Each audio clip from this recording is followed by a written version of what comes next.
আসসালামু আলাইকুম।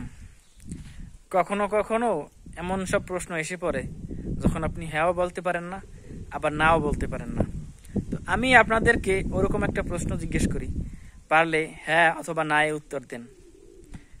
আপনি কি চুরি করা ছেড়ে দিয়েছেন? এবার আপনি বলুন তো, এখানে আপনার প্রশ্নের উত্তরটা কি হবে? যদি হ্যাঁ হয় তাহলে আপনি এখনো চুরি করছেন, আর যদি না হয় তার মানে আপনি আগে চুরি করতেন। দেখেন তো কি কি ঝামেলা একটা প্রশ্নের উত্তর। আপনি হ্যাঁ দিলেও ফাঁসবেন, আর আপনি না দিলেও ফাঁসবেন, মানে আপনার ফাঁসা নিশ্চিত।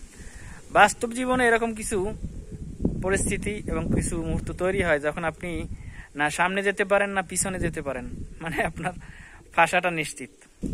আসলে ব্যাপারটা হলো, এই ধরনের প্রশ্নটাই হচ্ছে ভুল। আগে আমরা দেখতে পেতাম বিভিন্ন ছবি, বাংলা ছায়াছবির মাধ্যমে, যখন উকিলের সামনে আসামিকে প্রশ্ন করা হতো, তাকে বলা হতো যে আপনি হ্যাঁ বলুন অথবা না বলুন, আপনি হ্যাঁ বলুন অথবা না বলুন। তো এই ধরনের পরিস্থিতিতে আসলে এগুলো কাজে আসে। তো শিখে রাখবেন, আসলে এই প্রশ্নই ভুল। তো এই প্রশ্নের উত্তর করার থেকে আপনিও তাকে পাল্টা একটা প্রশ্ন ছুড়ে দিন, ঠিক এইভাবে সাজিয়ে। যেরকম ধরুন, আপনি কি খুন করা ছেড়ে দিয়েছেন? তার মানে এই প্রশ্নের উত্তর যদি উনি হ্যাঁ অথবা নাই দিতে যায়, তার মানে উনি নিশ্চিত ফাঁসবে। তো এরকম একটা প্রশ্ন করে ছেড়ে দিন বিষয়টা।